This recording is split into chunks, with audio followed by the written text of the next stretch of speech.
हरे कृष्णा कृष्ण कृष्णा हरे हरे, हरे राम राम राम हरे हरे। सभी भक्तों का स्वागत है आज के भागवत कथा में। तो हम सबका धन्यवाद करना चाहते हैं, हम सबके कृतज्ञ हैं, जुड़े हैं भागवतम कथा के लिए। और जैसे शास्त्र भागवतम में स्वयं बताया गया है, नित्यम भागवत सेवया, तो हम सबको जो है रोज भागवत से जुड़ना चाहिए। तो आप लोग सब जुड़ रहे हैं, उसके लिए बहुत बहुत धन्यवाद। और हम उम्मीद करते हैं आप लोग भविष्य में ऐसे जुड़ते रहें। और अभी मैं रिक्वेस्ट करूंगा आदित्य प्रभु से सबको अनम्यूट कर दिया जाए, क्योंकि काफ़ी दिनों से हम भागवतम चर्चा कर रहे हैं, पर हमने अवसर दिया नहीं है भक्तों को कुछ सवाल पूछने के लिए। तो इतना समय से हम जो है second canto third canto cover कर रहे हैं। तो अगर आप अनम्यूट करेंगे तो हम आज का फोरम में ओपन करते हैं सबको क्वेश्चन आंसर्स के लिए। तो जिन जिन के कोई प्रश्न होंगे वो लोग पूछ सकते हैं। आदित्य प्रभु अनम्यूट करिए सबको। यस प्रभु जी। ओके सो हरे कृष्णा। हाँ, हरे कृष्णा। प्रभु जी आवाज आ रहा है? या बोलिए। हाँ प्रभु जी, उस दिन आपने जैसे बताया था कि ना जो भूत योनि होती है, जो शिव जी उनके मेन प्रमुख होते हैं, जो कि आश्रय दिया जाता है। और उसी टाइम पे आपने बोला था कि हिरण्यकश्यप और हिरण्याक्ष का जो जन्म हुआ था वो not in right time union करने के बाद हुआ था। और शिव जी उन भूत प्रेत को गति प्राप्त करवा देते जो इस टाइम पे प्रोजिनी के लिए जाते हैं। तो मेरा क्वेश्चन ये था कि हिरण्यकश्यप और हिरण्याक्ष तो देखा जाए तो ओरिजिनली जय विजय थे और भगवान के पार्षद थे। तो उनको ऐसा ये सिद्धांत में यानी भागवत में ऐसा क्यों बताया गया है? बिना भूत प्रेत योनि को एंट्री अच्छा किया, तो ये लिंक मुझे थोड़ा समझा नहीं है। अच्छा अभी ऑर्डर में तो नहीं है ना ये लोग तो। ओके, सब लोग के लिए अभी जरा ध्यान से समझिए। नित्यानंद राम प्रभु का प्रश्न ये है कि वास्तविक रूप में बताया गया है कि जो गलत समय में भोग करते हैं तो शिव भगवान जो भूत। हाँ आदित्य प्रभु सबको भी म्यूट कर दीजिए। आप म्यूट कीजिए। सब म्यूट करिए आप।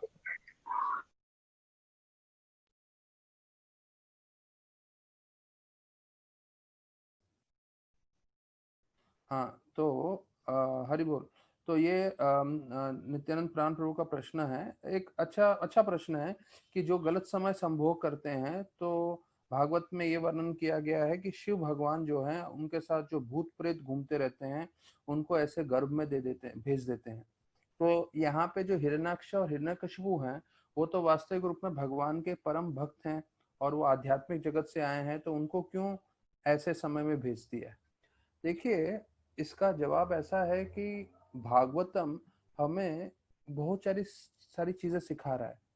जैसे गीता अर्जुन के लिए बताया गया था, लेकिन प्रभुपाद स्पष्ट बोलते हैं इसको बारे में कि अगर अपनी एक माँ को अपनी बहू को कुछ सिखाना है तो बहू को नहीं बोलेगी, वो अपनी बेटी को बोलेगी, तो बेटी के द्वारा बहू को सिखाएगी। तो उसी प्रकार से यहाँ पे बताया गया है। आदित्य प्रभु, you have to make sure everyone except me is unmute all throughout, because if someone is having on, then I will not be able to speak clearly. Okay, so तो बताया जाता है कि जो है माँ अपनी जो है बहू को सिखाने के लिए बेटी के द्वारा सिखाते हैं। तो प्रभुपाद ये उदाहरण देते हैं बताने के लिए कि कृष्ण भगवान भी जो है अर्जुन को निमित्त बनाए थे, जिसके कारण वो हम सबको गीता दे सके। और वैसे ही बताते हैं प्रभुपाद कि परीक्षित महाराज को भी निमित्त बनाए थे, जिसके कारण हमको भागवत दे सके। तो महाराज परीक्षित तो उनने पहले ही भगवान का जो है दर्शन गर्भ में किया था, वो वैसे ही भगवत धाम जाने वाले थे। और वो जो है अर्जुन के पोते थे, अभिमन्यु के पुत्र थे, लेकिन उनके द्वारा भागवतम बताए जिससे हम जैसे जीवों का उद्धार हो सके। तो एक तो है हिरण्याक्ष हिरण्यकशिपु, जो अभी भी मैं आगे पढ़ रहा हूँ, अभी हमारा एक कथा अभी तक अंत नहीं हुआ है, उसमें स्पष्ट रूप से बताया गया है ये भगवान की इच्छा थी, भगवान युद्ध करना चाहते थे। तो आध्यात्मिक जगत में किसी के साथ युद्ध नहीं कर सकते थे, इसलिए भगवान की इच्छा से जो है उन दोनों का पतन हुआ, वो दोनों भौतिक जगत में आए। तो ये एक अलग चीज है। तो प्रभुपाद उसमें बहुत विस्तार रूप पूर्वक बता रहे हैं कि वैकुंठ में जाके कोई वापस नहीं आता है, पर ये दोनों इसलिए आए थे क्योंकि भगवान की इच्छा है, ऐसे करके बताया। तो जहां तक नित्यानंद प्राण प्रभु का प्रश्न है कि वो लोग उस समय क्यों भेजे, तो देखिए ये बताने के लिए कि ये दोनों असुर हैं, और इस समय में जो लोग भी संभोग करते हैं, फिर उनसे जो पुत्र की प्राप्ति होती है, पुत्र की प्राप्ति होती है, वो पूरी तरह से इंद्र भोग में लगे रहते हैं या दानवी कार्यों में लगे रहते हैं। तो वो बताने के लिए किया था। और हिरण्यक्ष हिरण्यकशिपु को देखिए, अगर उनको देव गुण पे उनको देवी कार्य करने होते थे तो वो उस समय जन्म नहीं लेते थे, पर क्योंकि भगवान के साथ उनको युद्ध करना था, वो राक्षस बनने वाले थे और पूरी तरह से सृष्टि में अलग अलग तरह से विकल्प करने वाले थे, इसलिए उस समय पे आए थे। तो ये आपका प्रश्न सही है कि वो लोग तो भगवान के भक्त है, तो वो लोगों को क्यों उस वक्त भेजा गया, पर ये सब भगवान का जो है लीला है। भगवान चाहते थे वो लोग जन्म लें, जिससे भगवान उनके साथ युद्ध कर सके, और भगवान की जो लड़ने की शक्ति है वो भगवान दिखाना चाहते थे, जो आध्यात्मिक जगत में नहीं कर सकते। प्रभुपाद लिखते हैं आध्यात्मिक जगत में सब लोग भक्त हैं, कोई अभक्त नहीं है, तो इसलिए वो भौतिक जगत में आते हैं कभी कभी, जो है उनको लड़ने की जब इच्छा होती है तो हमारे लिए ये सीख है कि अगर गलत समय में संभोग नहीं करना चाहिए पति पत्नी को, जिससे अच्छे पुत्र की प्राप्ति नहीं होती है। विशेष रूप से यहाँ पे संध्याकालीन जो है 5 से 7 का समय बताया गया है। ठीक है नित्यानंद प्राण प्रभु, अभी आप अनम्यूट कर सकते हैं आदित्य प्रभु, नित्यानंद प्राण प्रभु को, और बाकी लोग को भी अनम्यूट करिए, क्योंकि सवाल किसके तरफ से आ रहा है वो देख सकते हैं। Okay, thank you Prabhu ji. Any other आपके कोई और प्रश्न है नित्यानंद जी? नहीं, वैसे कि अमावस्या और पूर्णिमा में भी ऐसे ही बोला जाता है, पूर्णिमा, अमावस्या और एकादशी, तो ये भी शायद वही है ना। मैं समझ नहीं पाया हूँ क्या बोल रहे मैं, जैसे कि आपने बोला कि भूत प्रेत योनि जो है उसी दौरान आती है, वैसे ही पूर्णिमा और अमावस्या ये भी निषिद्ध है। हैं। ये मैंने हाँ तो पढ़ा था। एकादशी जैसे जन्माष्टमी है या कोई मेन दिन है, हाँ, अभी यानी देखिए अभी भगवान देखिए अभी उनका। ऐसा है, अभी ऐसा है, देखिए हमारा जितना भी चर्चा होगा, हम जो है प्रभुपाद के बुक्स को आधार करके, विशेष रूप से भागवतम को आधार, एक मिनट आप आदित्य नित्यानंद प्राण को फिर से अनम्यूट करिए। हाँ, अभी ये देखिए जो नित्यानंद प्राण का प्रश्न है प्रभु जी, मैंने सुना है और मैंने पढ़ा है अमावस्या के दिन और इसके दिन और ऐसा दिन और अलग अलग अलग, तो हम बहुत सम्मान करते हैं जो आप ज्ञान दे रहे हैं, पर आप लोगों को ये चीज समझना चाहिए जितने भी भगतगण हैं कि हमें जो है मुख्य रूप से प्रभुपाद ने जो बताया है उसके किताब के हिसाब से हमें अपना जीवन व्यतीत करना है, और वो हमें लॉ बुक समझना है, उसके बताए हुए नियमों के हिसाब से हमें सब करना है। बाकी अगर कोई रेफरेंस है तो हमें वो रेफरेंस देखना पड़ेगा, चेक करना पड़ेगा। तो अगर वो रेफरेंस का सही नहीं हुआ तो हम इतना ये नहीं करते हैं। इसलिए जो प्रभुपाद ने भागवतम में बताया है, हम भागवतम पहले दोहराते हैं, भागवतम के हिसाब से हम पूरा आगे फॉलो करते हैं। तो दूसरे दूसरे किताबों में भी होगा ये सब चीजें, पर प्रभुपाद बोल के गए मेरी किताबें लॉ बुक्स है 10,000 साल के लिए, तो हमें यहाँ वहां भागने की जरूरत नहीं है। आप ये सुन लीजिए, यहाँ तक कि कई लोग जो हैं बहुत सारी हैं और वो बहुत सारी चीजें बोलते हैं जो सुनने में बहुत रोमांचकारी लगता है अरे ये तो हमने सुना ही नहीं था, ये तो हमने सुना ही नहीं था, ये तो बहुत अच्छी बात है, ये हमने सुना नहीं था, वैसा वैसा। लेकिन वो कितना प्रामाणिक है वो बड़ा प्रश्न आ जाता है, क्योंकि दूसरे दूसरे किताबों से बोलना वो रोमांचकारी रहता है, पर प्रामाणिकता थोड़ा प्रश्न हो जाता है। तो अगर कहीं पे लग रहा है और आपको, देखिए कई कई चीजें हैं जो आप कहीं से भी उठा सकते हैं, अर्थात जो आपकी भक्ति को बढ़ाने में मदद कर रहा है। अगर आप कुछ ऐसा सुनते हैं जिससे आपको माला करने में स्फूर्ति मिल रही है, माला बढ़ा रहे हैं, पाठ बढ़ा रहे हैं, तो अच्छी बात है, वो करिए। पर जो निश्चित रूप से कई नियम है वो हम भागवतम पे स्थिर रखेंगे। ओके, और किसी के कोई प्रश्न है? नित्यानंद प्राण प्रभु, अभी आपको दूसरा प्रश्न का सवाल मिल गया। यस प्रभु। ओके, और कोई तो प्रश्न? जो ये ना प्रभुपाद का ही कोट था, तो मैंने वही बताया, मैं बाहर का नहीं पढ़ा है कुछ। ओके, प्रभुपाद का कोट्स है, प्रभुपाद का कोट्स है। ऐसे स्पेशली मैंने कहा नोट डाउन नहीं किया, पर मैंने वो भक्तों से भी सुना था भागवतम में, और कहाँ पे तो मैं गीता पढ़ते पढ़ते वो रेफरेंस मिला था मुझे। डेफिनेटली, जो अगर प्रभुपाद की किताबों में से है तो हमें पूरी तरह से स्वीकार करना चाहिए, इट्स कम्प्लीटली बोनाफाइड। लेकिन प्रभुपाद की किताबों में से नहीं है, थोड़ा रिस्क रहता है। तो मतलब हर एक भक्त को इंटेलिजेंट रहना है, बुद्धिमान रहना है, और समझना है जो प्रभुपाद ने बताया है वो एज इट इज हमें जीवन में अपनाना है। और बाकी चीजें कहीं से भी हम सुन रहे हैं तो एक बार रेफर कर लेना चाहिए, देख लेना चाहिए, पूछ लेना चाहिए, पढ़ लेना चाहिए। उसके बाद आप पूरी तरह से 100% आप स्वीकार कर सकते हैं। ठीक है, thank you bro. Okay, any other questions? किसी और के कोई प्रश्न? अनम्यूट कर लीजिए आदित्य प्रभु, किसी को प्रश्न है तो। एक सेकंड, और कोई है? सब लोग को अनम्यूट कर दें, मतलब जितने भी हैं, अभी 23 लोग हैं तो। आदित्य जी अनम्यूट कर रहे हैं आप? प्रभु जी कोई अनम्यूट कर नहीं रहा है, तो I think they nobody has any questions. Okay okay okay okay, अच्छा, ओके, और किसी का कोई प्रश्न नहीं है? Final. If anyone has any questions, please either unmute themselves or raise their hands so that I can unmute. हाँ, आपके सब लोग को है जो खुद से अनम्यूट कर लीजिए जिसको कुछ प्रश्न पूछना है तो।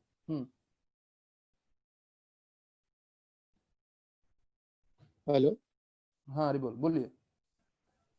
हरीश, हाँ, दंडन प्रणाम प्रभु जी, अरुण बोल रहा हूँ।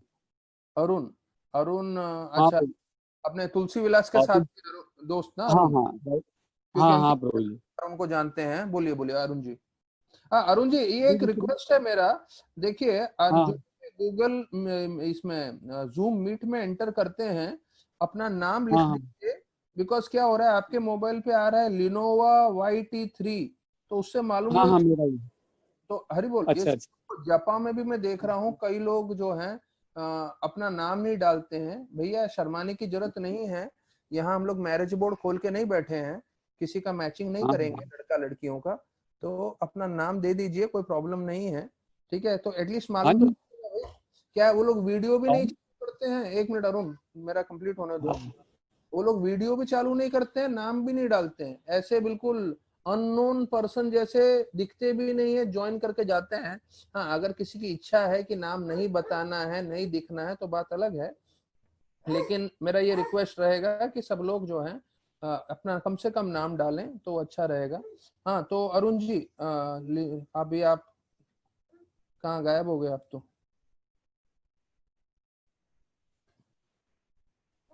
हेलो। हाँ अरे बोलिए, बोलिए, प्रश्न बोलिए। हाँ प्रभु जी, टेक्निकल कैसे करते ना, वो पता नहीं था, इसके लिए नाम नहीं डाला था मैंने। ओके, बोलिए। तो प्रभु जी, मेरे ये प्रश्न तभी आपने इससे बताया प्रभुपाद की जो 10,000 तक उनकी बुक्स रहेंगी, तो इतना प्रामाणिक उसके बाद क्या इस्कॉन नहीं रहेगा, या भक्ति करना मुश्किल हो जाएगा, ऐसे कुछ प्रभु? नहीं नहीं, तब तक हम लोग सब बैक टू गॉडेड चले जाएंगे, पहला तो ये चीज है। तो जितने भी हाँ इसके साथ भक्त हैं, एक बार प्रभुपाद को पूछा गया था रिपोर्टर ने कितने प्योर डिवोटीज हैं, तो प्रभुपाद ने अच्छा अपने एक भक्त को पूछा इस्कॉन में कितने डिवोटीज हैं, तो उन्होंने बोला इतने हजार हैं।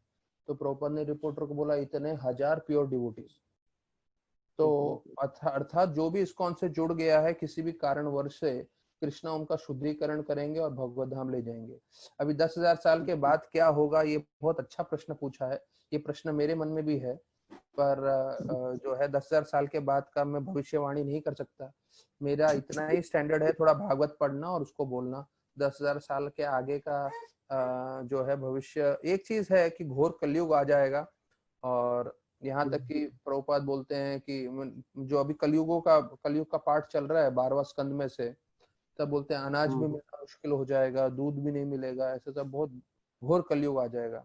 तो हमें देखिए, देखिए मैंने आपको, अगर आप लोग मेरा प्रवचन ध्यान से सुन रहे हैं, तो मैंने आप लोग को हाँ प्रभु। बताया है कि बाहर वातावरण में क्या चल रहा है, बाहर के न्यूज चैनल में क्या चल रहा है, बाहर का सोसाइटीज में जो है सोशलाइजिंग लाइफ में क्या चल रहा है, बॉलीवुड हॉलीवुड में क्या चल रहा है, और कैसे लोग मटीरियलिस्टिक लाइफ जी रहे हैं, कैसे पाप कर रहे हैं, क्या क्या खा रहे हैं, वो सब में बिल्कुल हमें रुचि नहीं रखना है। हमें ज्यादा न्यूज इंफॉर्मेशन जानने के लिए भी सुनने की कोई आवश्यकता नहीं है। उसका कारण ये है, ये सिर्फ हमारा दिमाग खराब करेगा, हमारा कुछ शुद्धिकरण होने वाला नहीं है। इन सब चीजों को सुन के हमारा माइंड और जो है भौतिक चीजों की तरफ आकर्षित होगा और हम ज्यादा विचलित होंगे। ठीक है, तो ये है। तो अरुण जी 10,000 साल आगे का तो मैं बता नहीं सकता, पर इतना है, घोर कलयुग है। अभी देख लो भैया, ऐसा हालत हो रहा है, जो है लोग इतना पाप करते जा रहे हैं, उसके कारण सारे के सारे एक जो है अंदर फंसे हुए हैं, बंद हो गए हैं सब लोग कमरे के अंदर। तो आप लोग समझ सकते हैं कितना पाप अभी किया है। तो 10,000 साल तक तो आप सोच नहीं सकते कितना पाप लोग करते रहेंगे। तो देखिए, भक्त का ये काम नहीं है उसके बारे में सोचना। भक्त का ये काम है कि मैं आज इस परिस्थिति में कृष्णा की ज्यादा से ज्यादा कैसे सेवा करूं। तो उसके लिए ज्यादा से ज्यादा जप करना, ज्यादा से ज्यादा भागवत पढ़ना, ज्यादा से ज्यादा भक्तों को प्रसन्न करना, उनकी सेवा करना। क्योंकि जैसे भागवतम में बताया है, भक्तों को प्रसन्न करेंगे तो हरि कथा सुनने का हमें आकर्षण होगा और हरिनाम करने का आकर्षण होगा, फिर हमारा शुद्धिकरण होगा, फिर हम भगवान का साक्षात्कार प्राप्त करेंगे। तो हम भगवान को देखना चाहते हैं, हम भगवान को जानना चाहते हैं, हम साक्षात्कार करना चाहते हैं, पर उससे पहले 3 विधि है। पहला विधि है भक्तों की सेवा करना। दूसरा है भक्तों की सेवा करने से हमें आकर्षण आएगा हरि नाम में, हरि कथा में, फिर वो दिल लगा के तीव्रता से करना, साथ साथ वैष्णव सेवा भी करते रहना। ये जब दोनों करते रहेंगे तब शुद्धिकरण होगा, और जीवन पर्यंत शुद्धिकरण होते हुए भगवान जब कृपा देंगे तो भगवान का हमें साक्षात्कार होगा। तो अरुण जी, आपका सवाल का जवाब आपको मिल गया।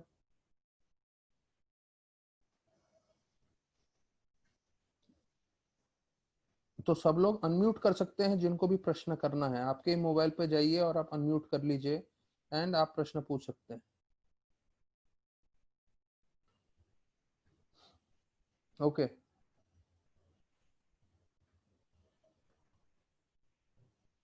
हरि बोल।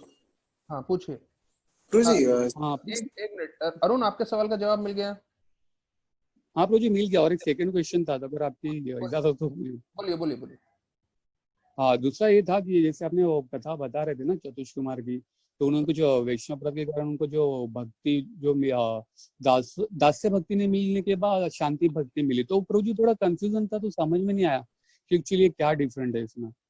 नहीं नहीं, अभी इसमें देखिए 5 तरह की भक्ति होती है। एक तो सबसे उत्तम में माधुर्य है, और उसके नीचे आता है हाँ वात्सल्य, उसके बाद आता है साख्य, उसके बाद आता है दास्य। दास्य मतलब हम लोग का, तो जीवन पर्यंत हमें दास्य ही रूप में भक्ति करना है। दास्य मतलब हम उनके भगवान के दास हैं, उस भाव में सेवा करना है। तो यहाँ तक कि प्रभुपाद बता के गए हैं कि राधा कृष्ण का विग्रह हमने रखा है सब इस्कॉन मंदिरों में, पर उनकी सेवा लक्ष्मी नारायण के रूप में करना है, मतलब पूरे ऐश्वर्य रूप में। तो भगवान को विष्णु के रूप में समझते हुए सेवा करना है, ये प्रभुपाद इंस्ट्रक्शन देके गए हैं।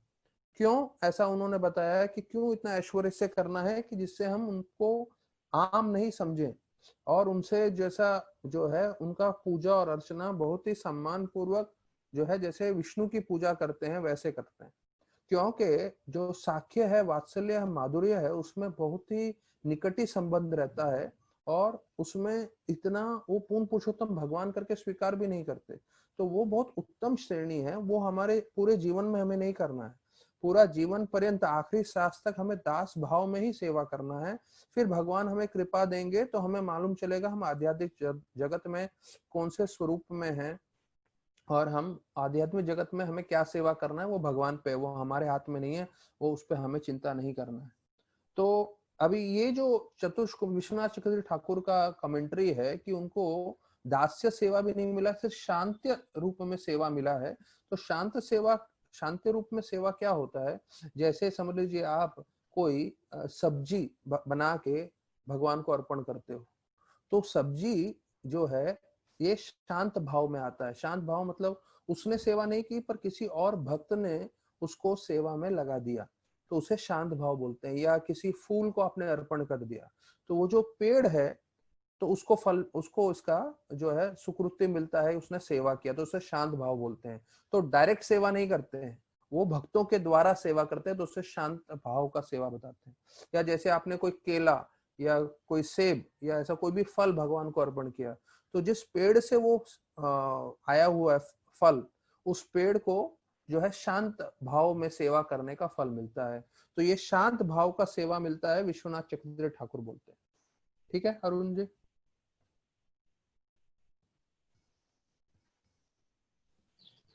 हरे कृष्ण। प्रभु जी, सवाल ये था कि कोई जिसने किसी ने ये नहीं दीक्षा नहीं ली हो और जस्ट शिक्षा गुरु की बात फॉलो करके जब करते करते करते वो भगवत धाम जा सकता है कि कंपलसरी है कि बिना दीक्षा गुरु के आप भगवत धाम नहीं जा सकते? प्रभु जी ये बहुत अच्छा प्रश्न पूछा है, बिकॉज ये प्रश्न काफी लोगों के मन में रहता है। और इस्कॉन सिनेरियो में जो है दीक्षा इतना आसान भी नहीं है। और अभी तो विशेष रूप से राधानाथ महाराज से जो दीक्षा लेना चाहते हैं वो तो पूरी तरह से जो है एकदम सालों साल के बाद मिलता है। तो 5 साल पुराने जो लिस्ट होते हैं 16 माला किए हुए, उनको फिर निकाला जाता है। जो 5 साल पहले योग्य थे, तो मतलब उससे पहले वो 3 साल से जपा कर रहे थे 16 माला, तब उनका नाम आया। और उसके 3, 4, 5 साल के बाद उनका नाम लिया जाता है और ये किया जाता है। तो अभी राधानाथ महाराज के 8000 शिष्य है। और आखिरी बार मेरा गौरांग प्रभु से बात हुआ तो गौरांग प्रभु बोले, अरे एक आदमी पे कितना कर्मा डालेंगे भैया, कितना सफर करेगा। क्योंकि जब हम दीक्षा लेते हैं तो हम अपने पूरे इसी जन्म के नहीं, पूर्व जितने भी जन्म हैं उसके सारे कर्मा जो हैं हम महाराज पे डाल देते हैं। और यहाँ तक कि फिर बोलते हैं अगर हम कोई गलत कार्य करते हैं दीक्षा के बाद तो वो भी कर्म महाराज के ऊपर जाता है। तो इसलिए गौरव प्रभु ये बोल रहे थे कि अभी हमने दीक्षा का पूरा प्लानिंग रोक के रखा है, क्योंकि 8000 शिष्य हैं और कौन कहाँ पे है उसको एक पूरा फॉलो अप करने के लिए बड़ा टीम लगता है। और सबका स्टेटस क्या है, कौन कितना माला कर रहे हैं। क्योंकि कई बार जो होता है माला करने के, दीक्षा लेने के बाद लोग में सीरियसनेस खत्म हो जाती है। क्योंकि एक बार दीक्षा ले लिया उसके बाद जीवन पर्यंत, मतलब भले कसम खाते हैं माला करना है, लेकिन अगर जरा भी आपका संग कम हो जाए तो वो माला करना मुश्किल हो जाता है। और अभी मुझे मालूम चल रहा है कितना मुश्किल है, क्योंकि क्या हो रहा है, ये जूम चैनल बहुत अच्छा है, जूम के कारण जो है समझ में आता है व्यक्ति जपा कर रहा है कि नहीं। तो अगर कोई हमारे साथ बैठ के 6 से 8 में जपा कर रहा है तो, और वो दिखता भी है जूम पे, तो स्पष्ट है कि भाई वो जपा कर रहा है। और अगर वो नहीं कर रहा है तो इसका दो ही मतलब है, या तो फिर वो दिन भर में बाद में जपा करता है क्योंकि वो 6 से 8 के समय सो रहा है, या तो दूसरा इसका ये मतलब होता है वो जपा करना बंद कर दिया। तो मैं कितने सारे इनिशिएटेड डिवोटी, बाहर वालों को नहीं, अपने ही काउंसिलर लोग को बार बार फोन करके सामने से बोल रहा हूँ, आओ जपा के लिए आओ, आओ जपा के लिए आओ, आने को तैयार नहीं है। तो अभी इस परिस्थिति में आगे दीक्षा देके क्या मतलब है, जब पुराने जो डिवोटीज हैं कई लोगों का ये हालत है। तो अभी आपका जो प्रश्न है कि दीक्षा लेना जरूरी है जिसके कारण आप भगवत धाम जाएं, तो देखिए कृष्णा एक व्यक्ति है, एक पर्सन है। आप अगर आपने किसी गुरु को अपने हृदय से स्वीकार कर लिया है कि ये मेरे गुरु हैं, अब मुझे उनसे दीक्षा मिले ना मिले मैंने इनको गुरु स्वीकार कर लिया, तो वो मेरे को ऑफिशियली दीक्षित नाम दें वो एक अच्छी बात है, यज्ञ में बैठे अच्छी बात है। अगर वो नहीं भी हुआ तो मैं बस इन्हीं को स्वीकार करके बैठा हूँ, मैं इन्हीं को अपने मन में गुरु बना चुका हूँ। अगर आपने ऐसे धारणा कर ली और आप पूरी तरह से 16 माला कर रहे हैं, 4 नियम पालन कर रहे हैं और प्रभुपाद के मिशन में जितना हो सकता है सेवा करने की कोशिश कर रहे हैं, तो निश्चित रूप से आप समझ लीजिए कि आपको कृष्ण भगवान भगवत धाम लेके जाएंगे। और जो है गुरु महाराज भी अंतिम समय में आपको जो है भगवत धाम की ओर खींच लेंगे। जैसे प्रभुपाद, तो हम सब प्रभुपाद से कनेक्टेड हैं। अभी हम सब ने प्रभुपाद से दीक्षा नहीं लिया, लेकिन जो प्रभुपाद की किताबें पढ़ रहा है, जो प्रभुपाद के शिक्षण पालन कर रहा है, जो प्रभुपाद के लिए प्रचार कर रहा है, मैं आपको बताऊंगा, आपको 2 चीज बताता हूँ इसके अंदर। एक है जिसने समझ लीजिए कोई गुरु से दीक्षा लिया है, गुरु से दीक्षा लेने के बाद जपा कर रहा है, सिर्फ अपने लिए जपा कर रहा है, बस मेरा 16 माला हो जाए, 4 नियम पालन हो जाए। और दूसरा एक भक्त है जिसने 16 माला जो है कर रहा है, 4 नियम पालन कर रहा है, उसका दीक्षा नहीं हुआ, लेकिन प्रभुपाद को मिशन बढ़ाने के लिए बहुत मेहनत कर रहा है, सब लोगों को फोन कर रहा है, प्रचार करने की कोशिश कर रहा है, अपने एग्जाम्पल से बता रहा है, रोज भागवतम में जुड़ रहा है, रोज जपा में जुड़ रहा है और दिखाना चाहता है लोगों को कि मैं कम से कम अच्छे से अच्छा भक्ति कर रहा हूँ। क्योंकि जब भी कोई भक्ति करता है तो दूसरों को प्रोत्साहन देता है। राधानाथ महाराज बताते हैं जब कीर्तन चल रहा है तो अगर आप साथ में मिलके नाचते हो तो आप एक उदाहरण प्रस्तुत कर रहे हो। तो ये उदाहरण जो है बाकी सब लोग देख के सीख सकते हैं कि भाई कैसे हमें उत्साहित होना चाहिए कीर्तन में। और महाराज बताया कीर्तन चल रहा है, आप साइड में जाके बैठ जाओगे तो आप प्रचार कर रहे हो। क्या प्रचार कर रहे हो? कीर्तन में नहीं बैठना, कीर्तन में भाग नहीं लेना चाहिए, साइड में आके बैठ जाओ, कीर्तन में कुछ फायदा नहीं है ये करने का, भाग लेने का। तो आप दोनों समय प्रचार कर रहे हो। अगर आप कीर्तन के बीच में हो, आप जोरदार नाच रहे हो तो प्रचार कर रहे हो, साइड में जाके बैठ जाओगे तो वो भी प्रचार करोगे। तो वैसे ही हमने सिस्टम बनाया है जहाँ पे हम चाहते हैं सब लोग जपा के लिए जुड़े, हाँ, सब लोग भागवतम में जुड़े। तो यहाँ पे अमोल, बम बहादुर प्रभु, इतने सारे डिवोटीज जपा के लिए आते हैं जो दीक्षा भी नहीं लिया उन्होंने। तो मैं इतना खुश हूं उनसे कि भाई इन्होंने दीक्षा नहीं लिया पर ये लोग इतने सिंसियर हैं। तो प्रभुपाद इनको ज्यादा कृपा देंगे। और जो नाम के लिए दीक्षा, जिन्होंने दीक्षा लिया है पर हरिनाम करने के लिए सामने नहीं आ रहे हैं, कर रहे हैं कि नहीं कर रहे हैं मालूम नहीं, तो कोई गारंटी नहीं है कि वही दीक्षा लेके भी वो भगवत धाम जाएंगे। कम से कम उनको 16 माला तो करना चाहिए, 4 नियम पालन करने चाहिए। तो अगर किसी ने दीक्षा नहीं लिया पर वो पूरी तरह से मदद कर रहा है और प्रचार में इसमें, तो जैसे मैं बता रहा था 2 तरह के भक्त हैं, एक सिर्फ अपना माला कर रहा है, दीक्षा लिया हुआ है, और दूसरा प्रभुपाद का मिशन में प्रचार बढ़ाने के लिए सेवा कर रहा है, जप कर रहा है, भागवत सुन रहा है और कोशिश कर रहा है जितना हो सकता है। तो मैं गारंटी दे के बोल सकता हूँ कि अंतिम समय आएगा प्रभुपाद इस दूसरे भक्त के पास आएंगे उसको भगवत धाम ले जाने के लिए। भले उसने दीक्षा नहीं लिया है, लेकिन जो प्रभुपाद के लिए मेहनत कर रहा है, प्रचार के लिए अपना समय दे रहा है, अपनी शक्ति दे रहा है।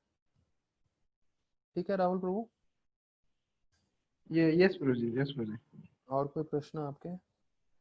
और किसी और का कोई प्रश्न है तो अनम्यूट कर सकते हैं।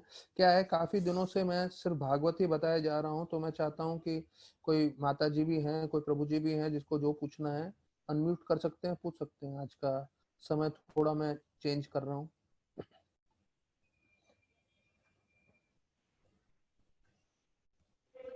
प्रभु जी अगर किसी को सवाल नहीं तो मैं मेरा एक और सवाल है प्रभु जी। पूछे पूछे। प्रभु जी मतलब वो सवाल ये है कि बोलते हैं कि अगर आपकी पीढ़ी में अगर अगर कोई भक्त बन रहा है तो बोलते हैं कि उनके रिलेटिव्स और कितने खानदान पीढ़ी है उनके सब वो भगवत धाम नहीं जाते ना, उनको क्या बेनिफिट मिलता है? तो ये हम भागवतम में सुनते हैं, त्रिसप्तिभिः, त्रिसप्तिभिः करके प्रहलाद महाराज के इसमें आता है, प्रहलाद महाराज की कथा में। त्रिसप्तिभिः, त्रिसप्तिभिः मतलब 3 गुना 7, 21 पीढ़ियों का उद्धार होता है। तो 10 हमारे आने वाली पीढ़ी, 10 हमारे पीछे वाली पीढ़ियां और 1 हमारी जो अभी की पीढ़ी है, तो वो सब उद्धार हो जाता है, भगवत धाम जाते हैं, बोलते हैं।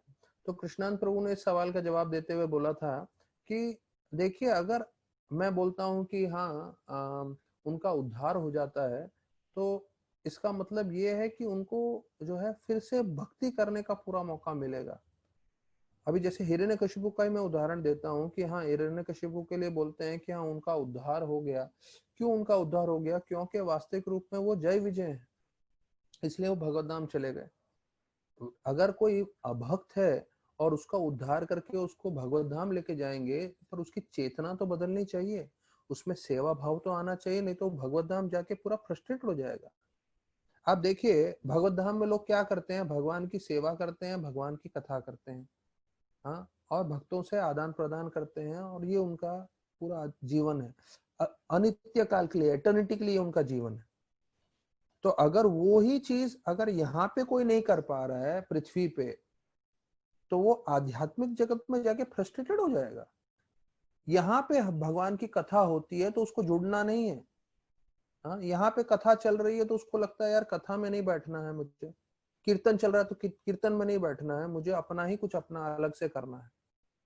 तो उसमें उस समय मतलब वो भौतिक चीजें कुछ ना कुछ करता रहेगा। तो इसका मतलब क्या है, उसको भगवान में बिल्कुल रुचि नहीं है। तो ऐसे व्यक्ति को अगर भगवत धाम पहुंच भी गए तो वहां के लोगों को परेशानी करेगा, यहाँ के लोगों को परेशानी करेगा। तो आप समझ रहे हैं, जैसे हमारा एक भक्तों का समूह है, उसके बीच में एक अभक्त आ जाता है तो वो पूरी टाइम फ्रस्ट्रेटेड रहता है। ये लोग क्या हरे कृष्णा करते रहते हैं, पूरा टाइम जप करते रहते हैं, कथा करते रहते हैं, हाँ? तो वो जो है उसके लिए भी मुश्किल है, हमारे लिए भी मुश्किल है। तो ये जो सवाल है कि भाई उन सबको भक्ति करने का पूरा मौका मिलता है, यहाँ तक कि उनको भक्तों के घर में जन्म मिलता है। अभी फिर से वो भक्ति करना चाहते कि नहीं, वो उनका स्वतंत्रता इच्छा है। अगर वो जो है भक्ति करेंगे तो उनको निश्चित रूप से भगवत धाम जाने मिलेगा।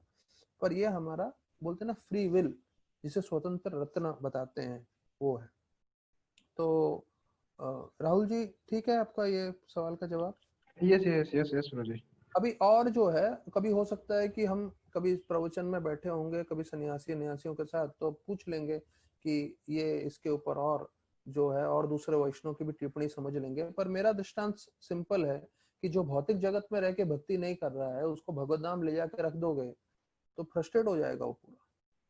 तो बेहतर है उसको ऐसी जगह भेज दिया जाए जहां से वो ट्रेनिंग ले ले पूरी तरह से भक्ति में, और फिर वो भगवत धाम जाए।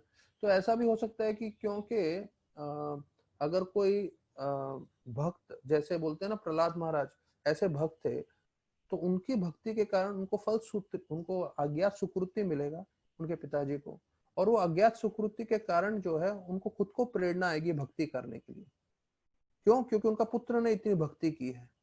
तो वो प्रेरणा से फिर वो जुड़ जाएंगे और वो भक्ति में प्रगति करेंगे, क्योंकि भगवान भी थोड़ा बहुत उसको इंस्पायर करेंगे भक्ति करने के लिए। वो भगवान के ऊपर है कि भाई मेरे भक्त का पिता है, मेरे भक्त का बेटा है। तो अभी प्रभुपाद के आप शिष्य देखेंगे, बेटे, प्रभुपाद के जो बेटे हैं, एक बार गौराम प्रभु मुझे बोल रहे थे, अगर प्रभुपाद के वो वृंदावन प्रभु करके हैं, उनके दो बेटे या 3 बेटे कुछ हैं, वो बोले पूरे प्रभुपाद जैसे दिखते हैं, राधा गोपीनाथ मंदिर में भी कई बार आए हैं। तो गौरव प्रभु बोल रहे थे अगर वो लोग सिर्फ 16 माला जप करें, सिर्फ 16 माला जप करें, हाँ? और 16 माला जप करेंगे, पूरी दुनिया उनके लिए रुकी रहेगी। क्यों? क्योंकि प्रभुपाद के शिष्य हैं। वो मुख से कुछ भी बोले, पूरी दुनिया पागल के जैसा सुनेगी, क्योंकि इस्कॉन में समझ में आएगा ना ये तो प्रभुपाद के पुत्र हैं भैया। लेकिन कृष्ण ने ऐसा प्रबंध किया है, उनको भक्ति से बिल्कुल रुचि नहीं है। हाँ, अपना थोड़ा बहुत माला करते होंगे, लेकिन वो पूरा स्ट्रीमलाइन जैसे अपने डिवोटीज करते हैं, फुल फोर्स से भक्ति बिल्कुल नहीं कर रहे, उनके परिवार में कोई भी नहीं कर रहा। तो जिसके कारण जो है, नहीं तो वो पूरे वर्ल्ड में घूम सकते हैं, पूरे वर्ल्ड में लोग इतने आकर्षित होंगे प्रभुपाद के पुत्रों से हरि कथा सुनने के लिए। लेकिन ये देखिए कृष्णा का प्रबंध कैसा है, प्रभुपाद के पुत्रों को उन्होंने ऐसा करके रखा है जो पूरी तरह से भक्ति नहीं कर रहे हैं।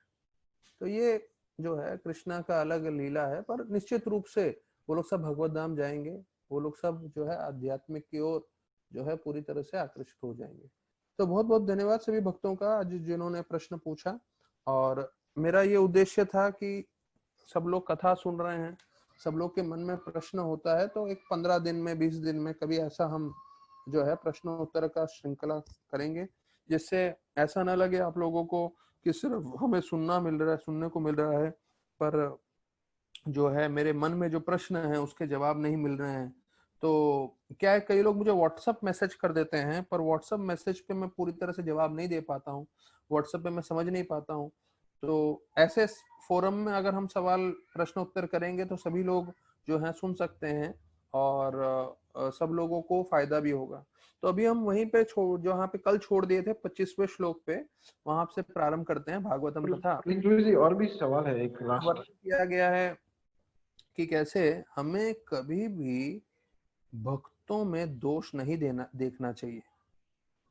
तो अगर कोई भक्त गलत कार्य कर भी रहा है तो उनके और भगवान के बीच में है वो, हमें बीच में नहीं पड़ना है।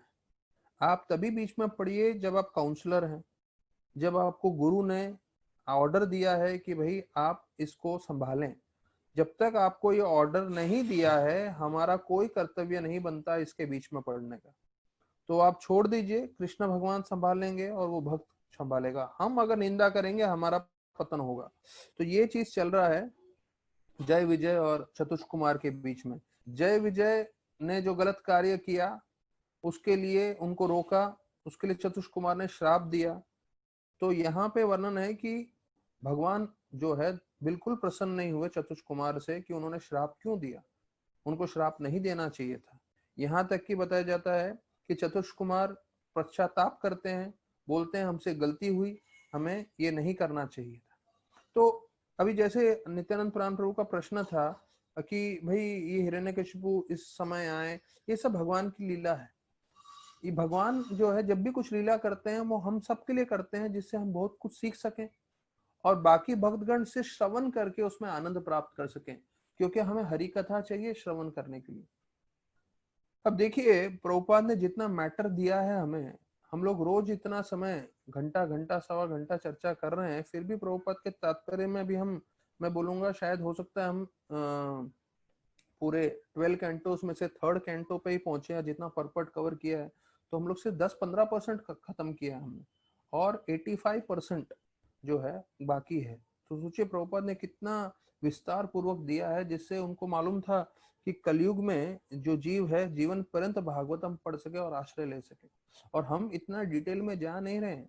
राधा गोविंद महाराज जब प्रवचन करते हैं तो एक एक श्लोक लेते हैं, एक एक श्लोक के एक एक शब्द का मतलब बताते हैं, और एक एक शब्द का दूसरे दूसरे आचार्यों ने क्या टिप्पणी दी है वो बताते हैं, फिर अनुवाद बोलते हैं, फिर तात्पर्य बोलते हैं, उस तात्पर्य में दूसरे आचार्यों का टिप्पणी बोलते हैं।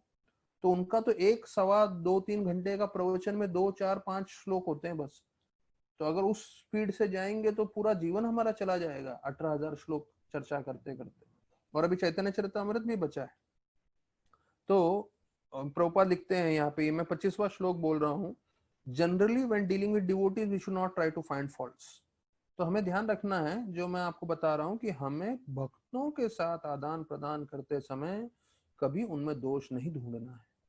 भक्तों में जो है हमें उनकी स्तुति करनी है, और भक्तों में जो गलतियां हैं वो हमें नहीं देखना है। और मैंने पहले बताया था आप लोगों को ये जो राधानाथ महाराज और हमारे एक ब्रह्मचारी ने के बीच में प्रश्न उत्तर हुआ था ब्रह्मचर्य आश्रम में, ये इस संपर्क में बहुत जरूरी है। तो उस भक्त ने पूछा था महाराज को, महाराज भक्तों में दोष होते हैं तो कैसे हम नहीं देखें? और वो दिखते हैं दोष, ऐसा नहीं है कि वो मतलब दोष नहीं है, वास्तविक रूप में दोष है किसी में, किसी का जो है कुछ आदतें होंगी या कुछ कुछ होगा। तो महाराज ने बोला था उसको, मैंने इन प्रवचनों में पहले बताया था, वापस से दोहरा रहा हूँ। महाराज ने बोला था आप खड़े हो जो है गौर निताई के सामने, और गोपाल जी की तरफ विल्सन कॉलेज की एक खूबसूरत सी लड़की आती है, जो कॉलेज की लड़की है, 5.5 फीट की, उसने एकदम अच्छे से तंग कपड़े पहने हुए हैं, घुंघराले बड़े बड़े बाल हैं, और बड़ी बड़ी आंखें हैं, और बहुत खूबसूरत है, गोरे रंग की है। ऐसे करके महाराज पूरा ब्रह्मचर्य के बीच में बोल रहे थे, और सारे ब्रह्मचर्य जोर जोर से हंस रहे थे, बोल रहे थे महाराज भी देखो जो है साधुओं के बीच में एक स्त्री का खूबसूरती का वर्णन कर रहे हैं। फिर महाराज बोले अभी आप देखोगे कि नहीं देखोगे उसको? तो वो ब्रह्मचारी जो है शर्माते हुए बोला महाराज नहीं देखूंगा, सर झुका के उसने बोला। तो और जोर से सारे ब्रह्मचारी हंसने लगे। तो महाराज बोले ऐसा नहीं है कि वो लड़की जो है भ्रम है, भ्रम नहीं, वो वास्तविक है। 50-55 किलो का वजन है, 5.5 फीट हाइट है, और उसका पूरा महाराज ने सौंदर्य का भी वर्णन किया है। महाराज ने बोला वो लड़की है वहां पे गोपाल जी के सामने दर्शन करते हुए, पर आपको ऐसा ट्रेनिंग दिया जाता है जिससे आप स्त्रियों की तरफ नहीं देखते हो। तो महाराज उसी प्रकार से बोले भक्तों में दोष होगा, पर आपको हम ये ट्रेनिंग दे रहे हैं कि भैया उसको मत देखो, आप सिर्फ भक्तों में अच्छे गुण देखिए और आगे अपनी भक्ति करिए। आप में खुद में बहुत अवगुण है, उसको निकालते निकालते हमारी जिंदगी निकल जाने वाली है। हमारे सब में अनर्थ कम नहीं है, तो ये अनर्थ से जूझना बहुत मुश्किल है। हमारे मेहनत करने से अनर्थ निकलते नहीं है। तो यहाँ पे हम लोग ने अंत किया था कि कृष्ण भगवान भी जो है अगर कोई भक्त गलती करता है तो उसको जो है स्वीकार कर लेते हैं, ऐसा नहीं है दुत्कार देते हैं। अपि चेतस जुराचारो भजन्ते माम अन्य भक्त साधुरेव समन्तव्य। मैं भी उसको साधु मानता हूँ अगर वो गलती कर लेता है। तो इसका मतलब ये नहीं कि हम जानबूझ करके गलती करें। तो हमारा ये कर्तव्य बनता है, ध्यान हमें ये करना चाहिए कि हम जो है गलती ना करें, और अगर कभी गलती हो जाए तो उसके बाद भक्ति में फिर भी जो है पूरी तरह से लगे रहें। जैसे 11वें स्कंद भागवतम में बताया गया है कि एक भक्त का विचार क्या है, मेरे में बहुत सारे अनर्थ हैं लेकिन उसके बाद भी मैं भक्ति करता रहूंगा, भक्ति नहीं छोड़ूंगा। अगर समझ लीजिए किसी को कोई आदत है, हाँ, समझ लीजिए कोई कंडीशनिंग होने के कारण उसकी कोई जो आदतें हैं जो भक्ति के लिए अनुकूल नहीं है और वो छूट नहीं रही है, तो इसका मतलब ये नहीं कि वो भक्ति छोड़ दे।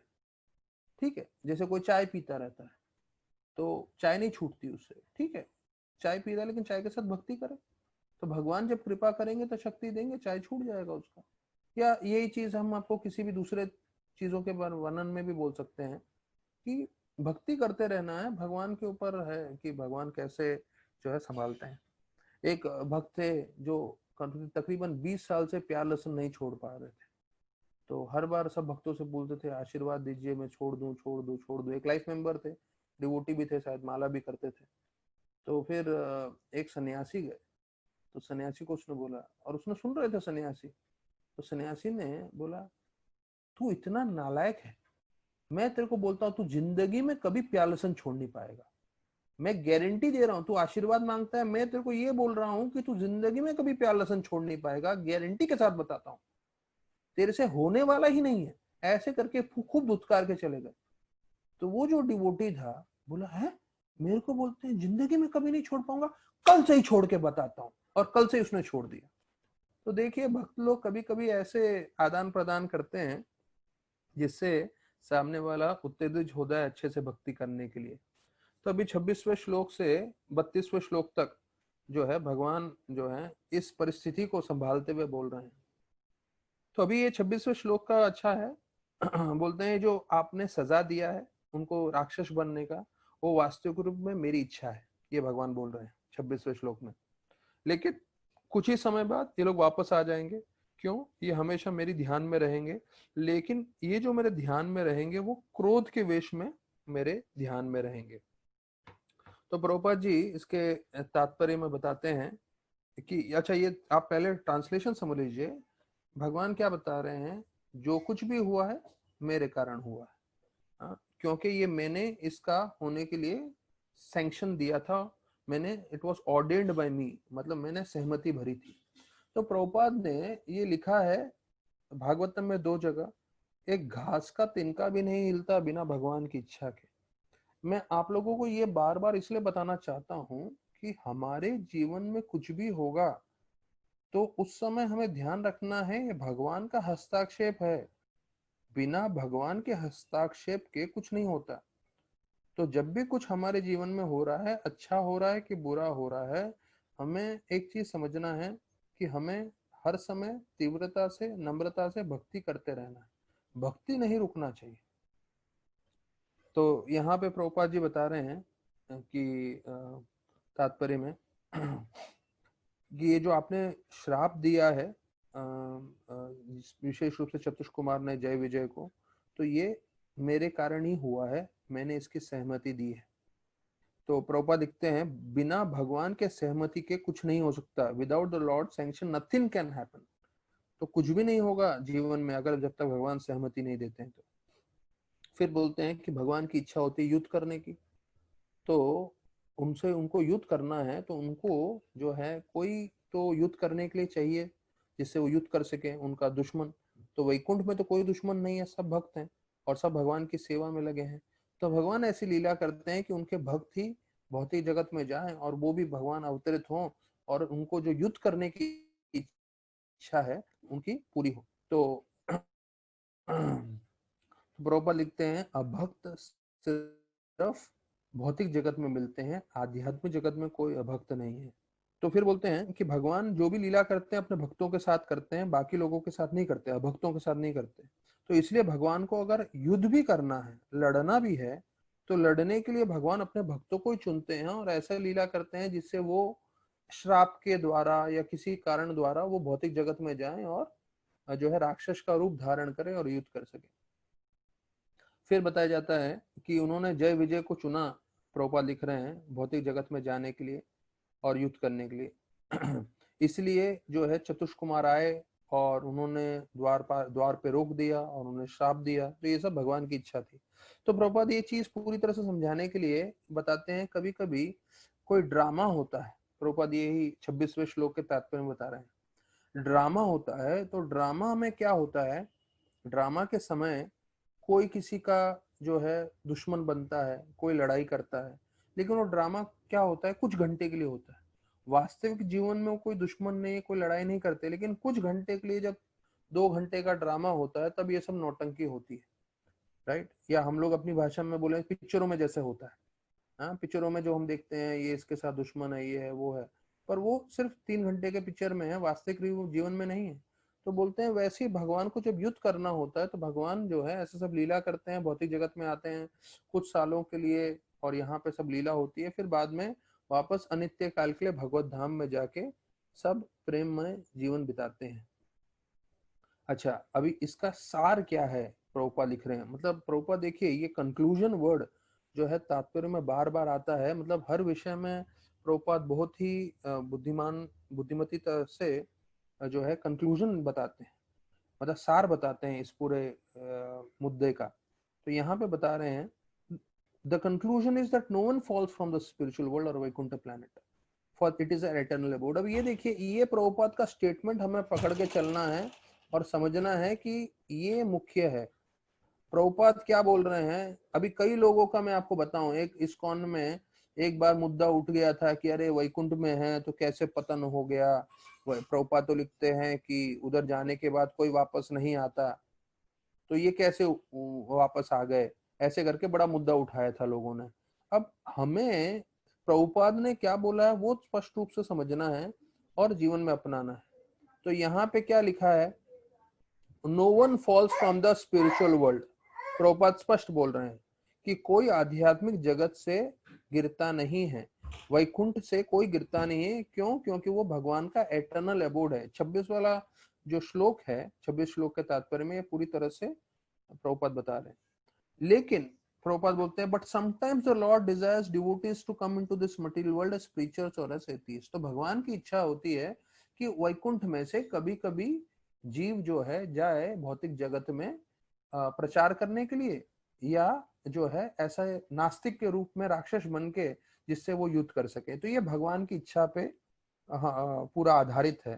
तो प्रभुपाद अंतिम में बताते हैं ये सब भगवान का प्लान है, भगवान की इच्छा है। और उदाहरण में बोलते हैं भगवान बुद्ध के रूप में आए थे और उन्होंने ये प्रचार किया था कि भगवान ही नहीं है। तो ये बुद्ध जो है उनका ये प्रचार था कि भगवान नहीं है, तो ये भी भगवान की इच्छा थी। तो इसमें हमें ये चीज समझना है कि वैकुंठ में से कोई किसी का पतन नहीं होता, प्रभुपाद बोलते हैं।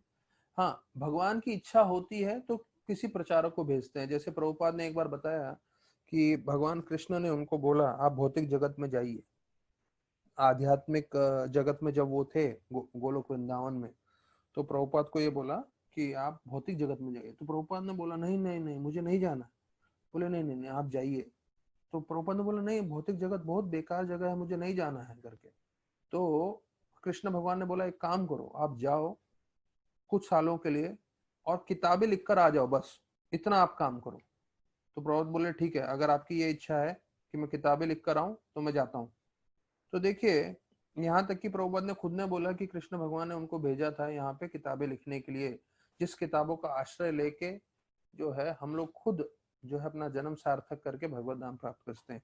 ये किताबें कितनी शक्तिशाली हैं वो हमें मालूम चलता है कि इतने सालों से 50 साल हो गया अभी इस्कॉन को एस्टेब्लिश होके, 50 सालों से हम ये किताबें पढ़ रहे हैं, प्रभुपाद के तात्पर्य पढ़ रहे हैं।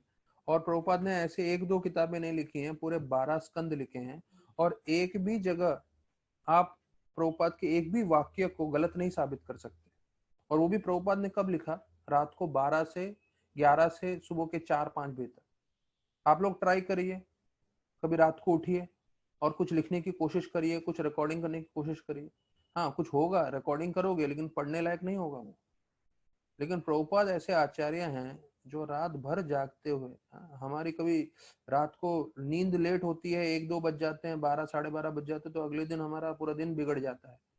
और प्रभुपाद रोज रात को भी 65 की उम्र के बाद उन्होंने ये पूरा भागवतम लिखा। तो ये बतलाता है पूरे रूप से कैसे सार्थक है, और इसको हम पालन करेंगे तो हमारा जीवन जो है सिद्ध हो जाएगा।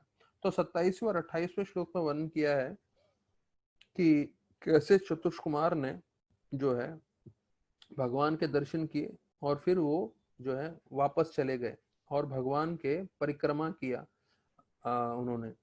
तो परिक्रमा के ऊपर बताते हैं आगे आने वाले श्लोकों में कि कैसे परिक्रमा में भी बहुत जरूरत है। तो प्रभुपाद गीता में बताते हैं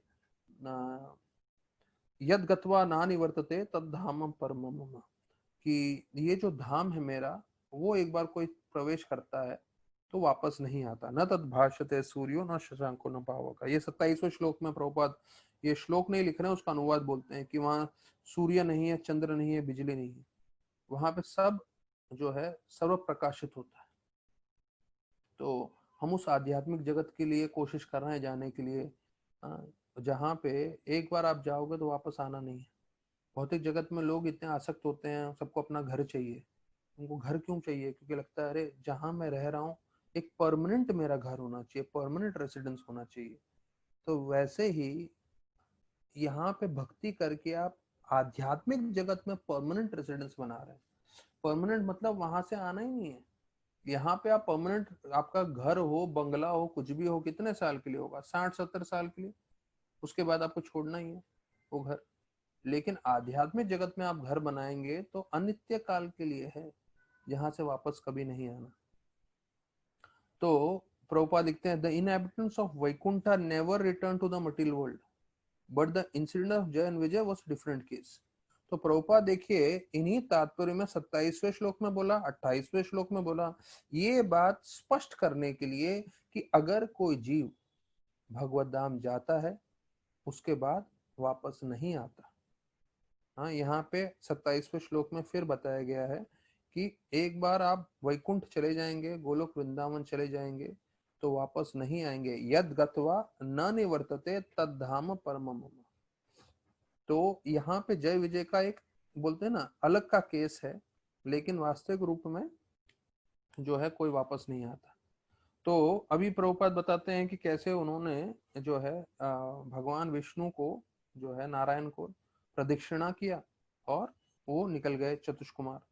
तो यहाँ पे बताते हैं कि आज भी प्रथा है हिंदू मंदिरों में और वैष्णव मंदिरों में कि जब भी दर्शन करने जाते हैं फिर भगवान के विग्रह का 3 बार कम से कम हमें परिक्रमा करना है। ये 28वें श्लोक में वर्णन किया गया है। तो राधा गोपीनाथ मंदिर में वो फैसिलिटी नहीं है परिक्रमा करने का, तो उधर जाके ढूंढिएगा मत कि कैसे मैं जाऊं घूमूं और अंदर से चक्कर लगाऊं भगवान के, नहीं, वो नहीं होने वाला है। लेकिन राधा रास बिहारी मंदिर में वो सुविधा है और शायद राधा गिरधारी मंदिर में भी है तो ये परिक्रमा का। तो जब भी भगवान के दर्शन करें तो भगवान के 3 परिक्रमा करना चाहिए, ये भागवत में प्रभुपाद जी बता रहे हैं। फिर जो है 29वें श्लोक में वर्णन आता है, अभी भगवान जो है जय विजय से बोल रहे हैं कि आप भयभीत मत होइए, आप जाइए भौतिक जगत में और ये जो ब्राह्मण का श्राप है उसके हिसाब से आप लोग जो है जन्म लीजिए, क्योंकि ये मेरी इच्छा के कारण ही हुआ है। हाँ, तो ऐसे करके प्रभुपाद बताते हैं। और फिर बोलते हैं कि मेरे में इतनी शक्ति है कि मैं ब्राह्मणों के श्राप को जो है काट सकूं या खत्म कर सकूं, पर मैं करूंगा नहीं। क्यों? क्योंकि ये मेरी इच्छा है कि आप दोनों नीचे जाएं। और जैसे हमने सुना, इस कथा का मर्म क्या है? भगवान युद्ध करना चाहते हैं, तो भगवान युद्ध किससे करेंगे? अपने भक्तों से ही करेंगे। अभक्तों के साथ तो भगवान आदान प्रदान नहीं करते। तो इसलिए जो है भगवान ने ये पूरी लीला रचाई। तो 26वें श्लोक में प्रभुपाद बताते हैं कि ये सब भगवान की इच्छा से ही हुआ है और चतुष कुमार क्रोधित हुए जय विजय से और उसके कारण उन्होंने श्राप दिया जिससे वो भौतिक जगत में जन्म ले सके। तो प्रभुपाद लिखते हैं आगे, Lord himself for the sake of his past times in the material world. तो भगवान को लीला करनी है तो इसलिए भगवान ये सब क्रिया करते हैं, ये सब लीलाएं करते हैं। अच्छा, तो फिर वापस ये तीसरी बार बोल रहे हैं प्रभुपाद। ये देखिए कितना प्रभुपाद किसी चीज को जोर दे रहे हैं कि हमारे भक्तों को एक चीज स्पष्ट समझ में आ जाए। प्रभुपाद ये तीसरी बार जोर दे के बोल रहे हैं, Thus he plainly says that it was done with his approval, कि भगवान की इच्छा से ये सब हुआ है। otherwise it would have been impossible for inhabitants of Vaikuntha to come back to this material world because of this brahmanical curse. मतलब ये तीसरी बार, तीसरे 26वें श्लोक में हुआ, फिर 27वें श्लोक में हुआ, फिर 29वें श्लोक में हुआ। 3 श्लोकों में बराबर प्रभुपाद जी बताते जा रहे हैं क्या कि ये वैकुंठ से भौतिक जगत में आना असंभव है। एक बार आप गोलोक वृंदावन चले गए, वैकुंठ चले गए, तो आप वापस नहीं आओगे। ये भगवान की अलग से इच्छा थी जिसके कारण ये हुआ है। फिर बोलते हैं ये वापस इसी 29वें श्लोक में आखिरी लाइन में फिर बोल रहे हैं कि एक बार एक भक्त को भगवान स्वीकार करता है तो फिर उसका कभी पतन नहीं होता। और ये सार है इस पूरी कथा का। ये 29वें श्लोक में है, जो भक्त पढ़ना चाहे पढ़ सकते हैं। फिर 30वें श्लोक में आता है क्या हुआ था, एक बार लक्ष्मी जी को इन्होंने प्रवेश नहीं दिया था जय विजय ने। तो ये 30वें श्लोक में वर्णन है जो नारायण जी बता रहे हैं। तो लक्ष्मी जी को क्यों प्रवेश नहीं दिया था? क्योंकि उस वक्त नारायण सो रहे थे। तो जो लक्ष्मी जी हैं वो बहुत क्रोधित हो गई थी। हाँ, तो वो क्रोधित हुई थी और उस क्रोध के कारण भी जो है ये उनको फल मिला है। ऐसे करके एक और इस लीला के साथ एक और लीला जोड़ रहे हैं नारायण भगवान।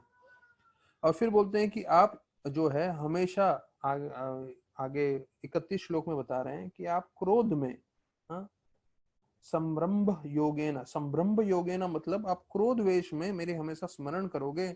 और स्मरण करने से आपके जितने भी पाप हैं जो आपने इन ब्राह्मण को नाराज कर किए हैं और उसका श्राप मिला है, वो पूरे के पूरे आपके पाप नष्ट हो जाएंगे और कुछ ही समय में आप जो है भगवत धाम वापस आ जाओगे।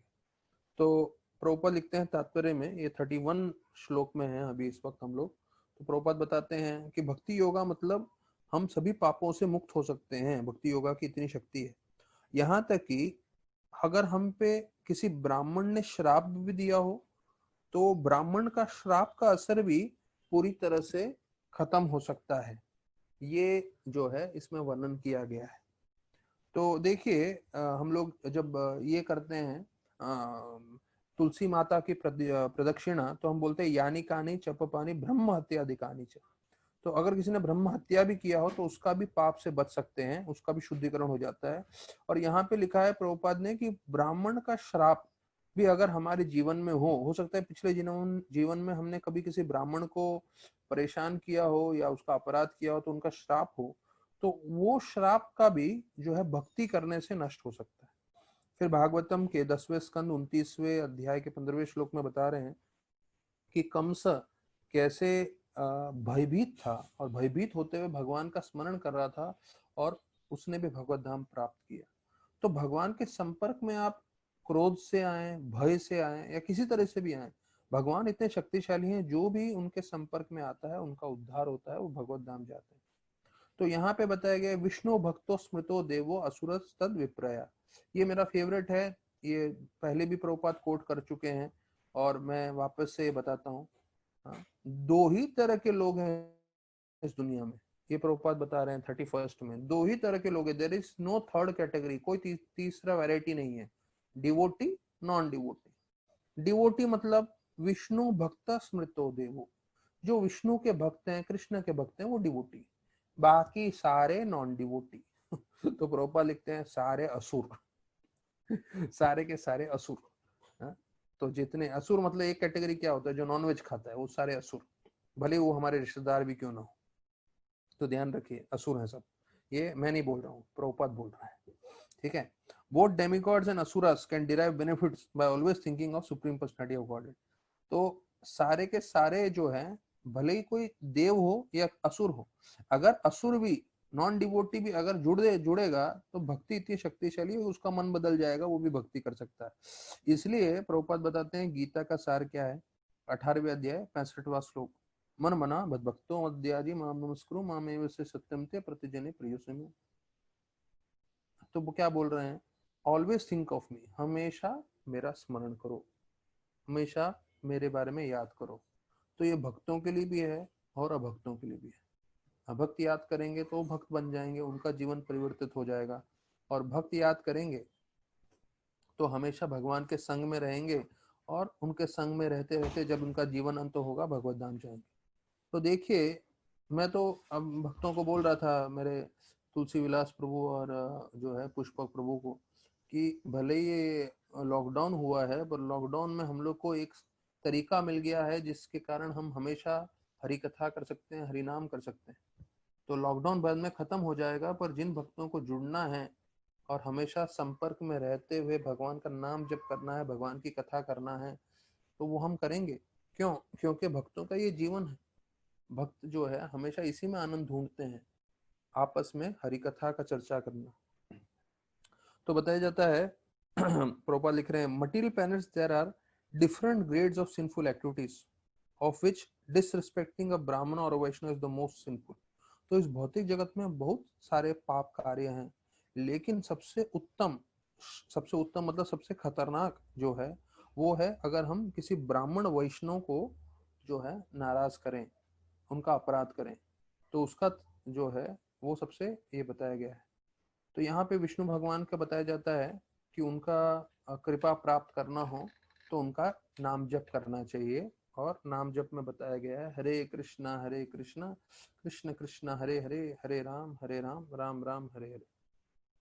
तो अभी जो है 32वें श्लोक में बताया गया है कि ये जो है भगवान विष्णु जो है जय विजय से बात करने के पश्चात जो है वो अपने धाम पे चले जाते हैं वापस से, और वहां पे बहुत सारे दिव्य विमान हैं और जो बहुत ही खूबसूरत रूप से सजे हुए हैं, उसका पूरा वर्णन किया है 32वें श्लोक में।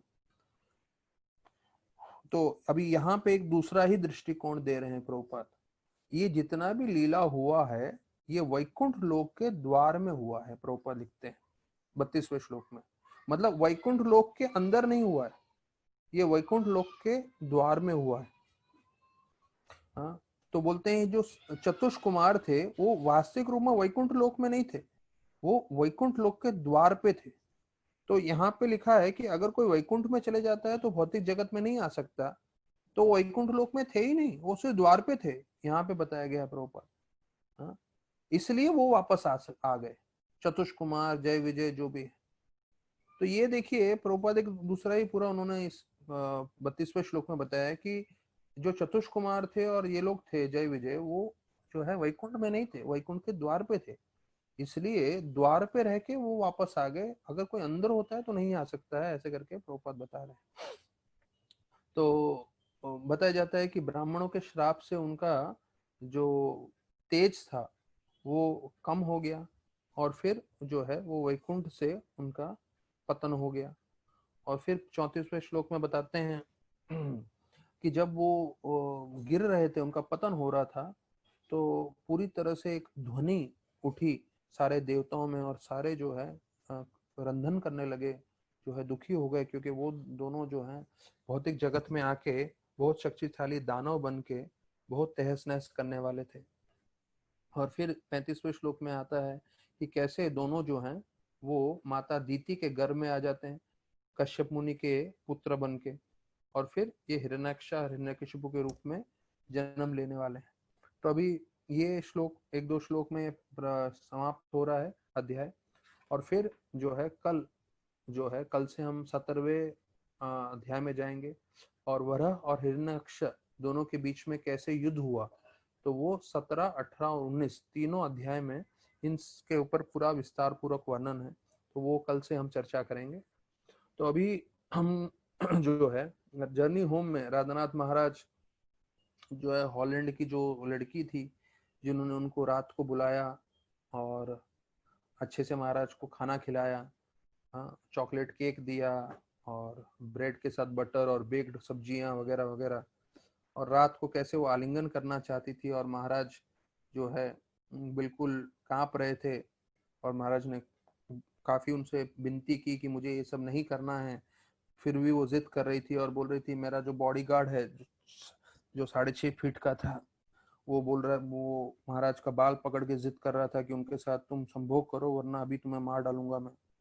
और फिर महाराज कैसे अपना बैग वैग लेके भाग गए, और फिर महाराज बोलते हैं कि मैं फिर से सड़क पे था और ठंडी लग रही थी, पर मुझे अच्छा लग रहा था कि कम से कम ऐसे लोगों से मैं बच गया। तो अभी महाराज अपना साक्षात्कार बता रहे हैं महाराज बोलते हैं ये जो संभोग करना है वो भगवान की तरफ से भेंट है, और लेकिन कोई इसका दुरुपयोग करता है तो फिर वो काम भावना में बदल जाता है, जिससे वो अपना नाश करता है और दूसरों का नाश करता है। तो ये रजोगुण के प्रभाव में जब कोई काम वासना में पड़ जाता है तो वो अपनी बुद्धि जो है उसकी बुद्धि भ्रष्ट हो जाती है।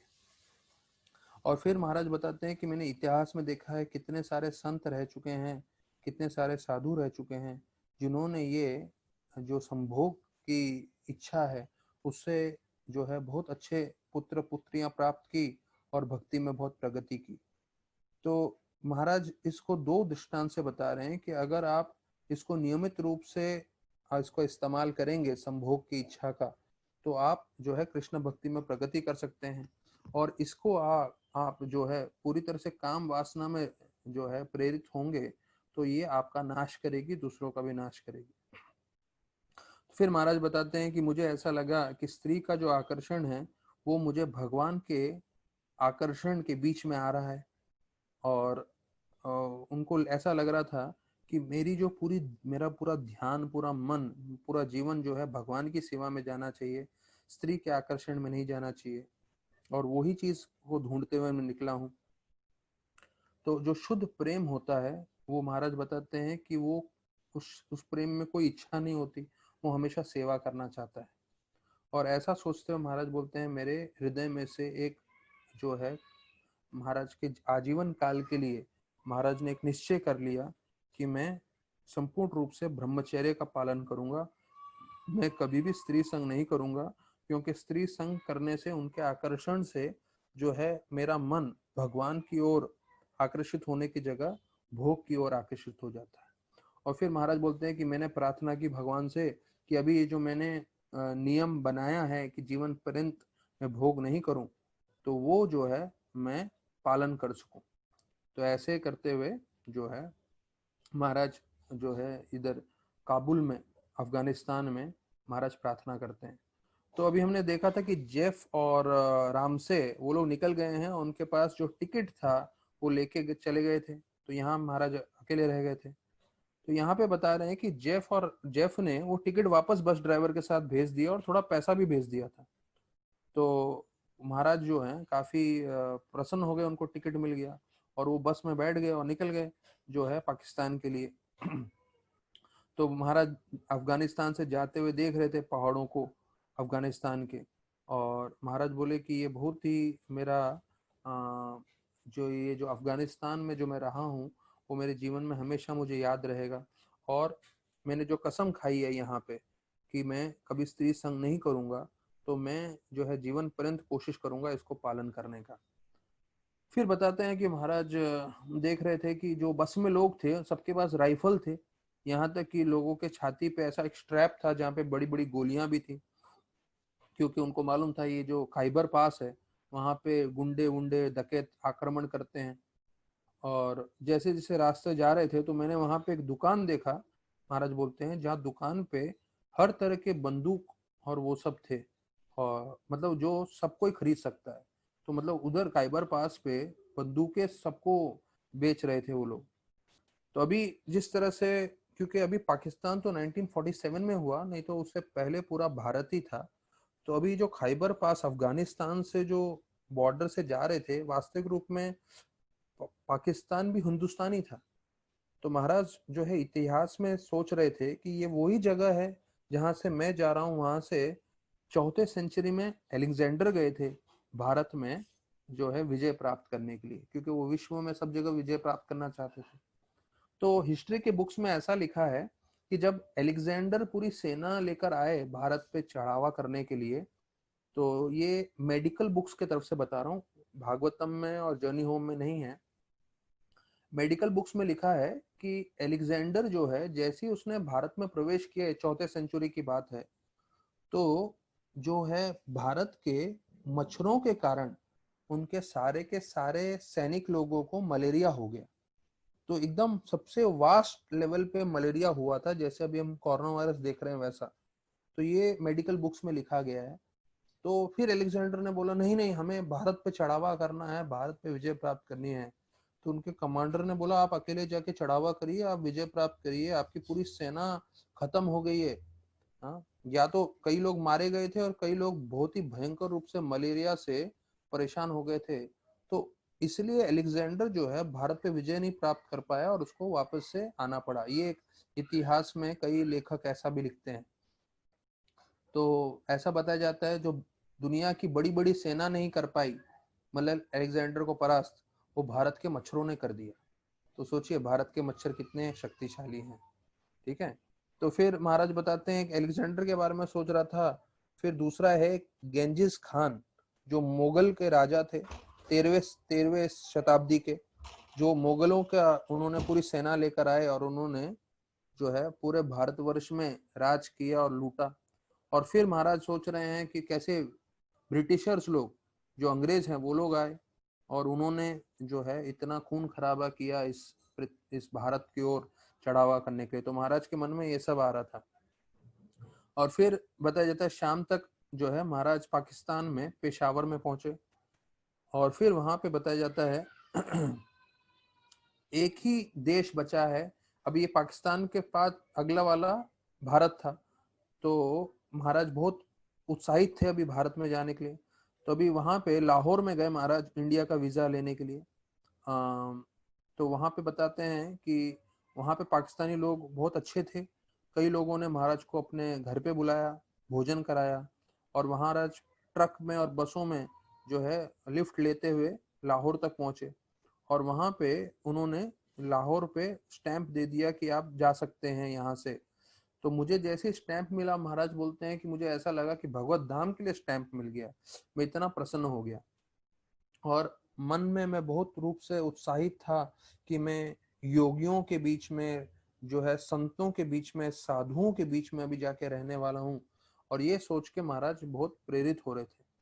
तो अभी महाराज भारत में कैसे प्रवेश करते हैं और भारत में प्रवेश करते समय महाराज को क्या क्या मुश्किलें सामना करनी पड़ती है, तो ये सब हम चर्चा करेंगे कल ठीक 4 बजे शाम को। बहुत बहुत धन्यवाद सभी भक्तों का। हरे कृष्णा।